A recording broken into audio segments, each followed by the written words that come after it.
The answer to your first question is no, I'm not wearing a bra or pants.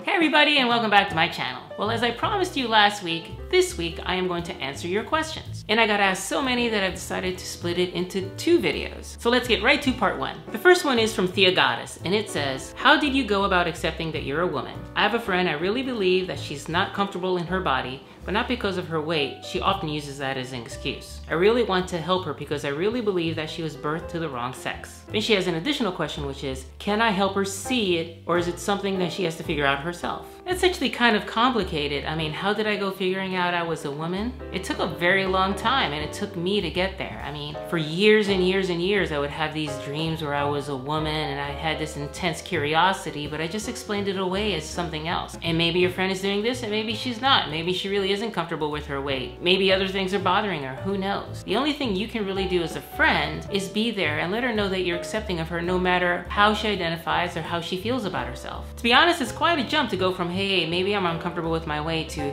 hey, maybe I'm uncomfortable with my gender identity. There could be all kinds of things going on there, and I wouldn't assume. The next question came from Emily Warner. It is, has the style of your attraction to women changed since your transition? This probably seems dumb since you're the same person on inside. Just curious. Actually, that is not a dumb question at all. I would say yes, it has changed. I think before, when I identified as a straight guy, I was primarily attracted to straight women. I'm not so much attracted to them anymore. I mean, I am primarily more attracted to lesbian women. Here's a question from Tim J, and it is, how did you know you were transgender? And are there any signs to look for to know that you are trans? P.S.I.L.Y. I don't know what P.S.I.L.Y. means. Okay, I looked it up.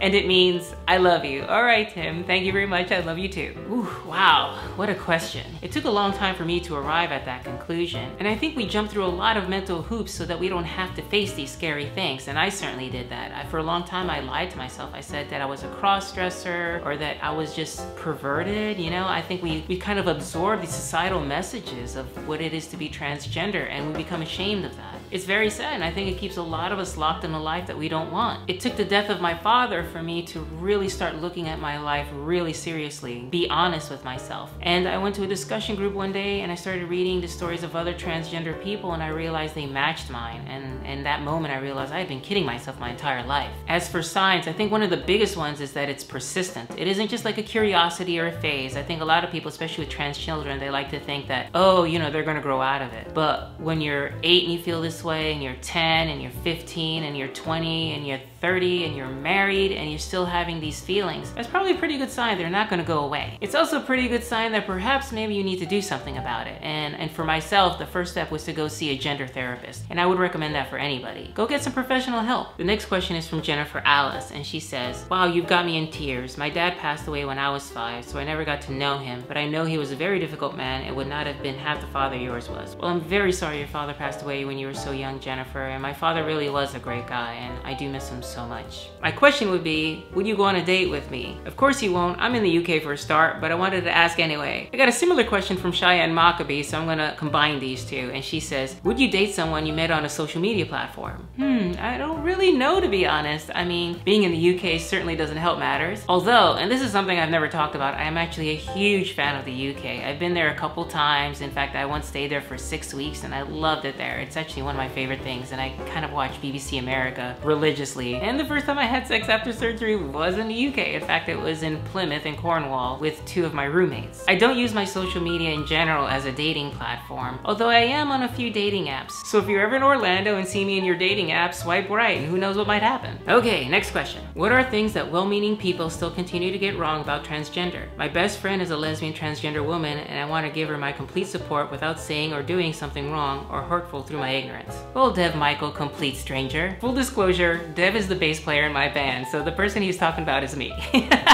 And I love you, Dev. He's always been incredibly encouraging and supportive of me, and for that I am eternally grateful. I think the thing that people most get wrong about supporting transgender people, and really being an ally in general, is failure to listen. And by that I mean being an ally is more than just saying I support you. It sometimes also means facing hard truths. There have been a couple times I've told people, you know, that's transphobic. And instead of saying, oh wow, really? How can I learn from this? They'll go on to tell me how I'm wrong and that really isn't transphobic. And at the worst, it might say things like I'm being too sensitive and I can't take a joke. joke. And at that point, you cease to be an ally and you start to be part of the problem. Because the thing about transphobia is that it's part of our culture, it's part of our society. Even transgender people themselves are transphobic. We have a lot of internalized transphobia, and a lot of times that's what even keeps us from coming out in the first place. The next question comes from AfroSheen, and they say, do you get flack from other women in the lesbian community, or from other women in general for being trans? That's very similar to another question I got from Michaela, which is, how often are you confronted with lesbians who won't consider you as a potential partner because they don't consider you a real woman? In my personal life, to be honest, no, I haven't. And I think a lot of that comes down to looks. I mean, I think we're still a very visual society. And I think the fact that I'm read usually as cisgender helps me a great deal in this regard. There have been a few times I've run into some trouble. The once was, I was part of this group called the Latina Lesbians of Central Florida. We were once all gathered in the backyard of a friend's house, and one of the other ladies had brought her girlfriend who I didn't really know that well. And she found out I was transgender, and from that point forward, she kept slipping up and calling me papi, which in Spanish means like daddy. And this wasn't someone who knew me before, so it wasn't like somebody who was having trouble adjusting to my new identity. And I kept stopping her and saying, hey, that's not right. But I think the thing that really bothered me the most about this incident was how nobody else in the group defended me. And it's no coincidence that I kind of sort of fell out of that group after a while. Because no matter how many times you tell me you're an ally, if I'm faced with a problem like this and you're not going to help me by being silent, you're basically saying, that's okay. Now, to the extent to which being transgender has kept me from dating in the lesbian community, I can't say. I will tell you that as of this summer, I will be single 4 years. And I think I'd be very naive to think that none of that is because I am transgender. All right, this question is from Emery J, and he says, hey Maya, I was wondering if you were scared before you started HRT or had any hesitations. I'm getting my first shot of tea on Monday and I'm super nervous and excited. Any insight would be great. Now, was I scared about starting HRT? No, not at all. In fact, I wanted it desperately. I'd lived a whole life of suffering up to that point, and I saw HRT as part of the cure. And I was right, the estrogen actually made a huge mental difference in my life. And slowly over time, of course, it also made a physical difference, which only improved things. I mean, it's not a step to be taken lightly, and I think it's right for you to be concerned and to think about it. But I think for some of us, and perhaps maybe even many of us in the transgender community, it is the only path forward. And I know it was that for me. So by the time you're seeing this, you've already had your shot, and I hope it went well. And I hope you're feeling good about it.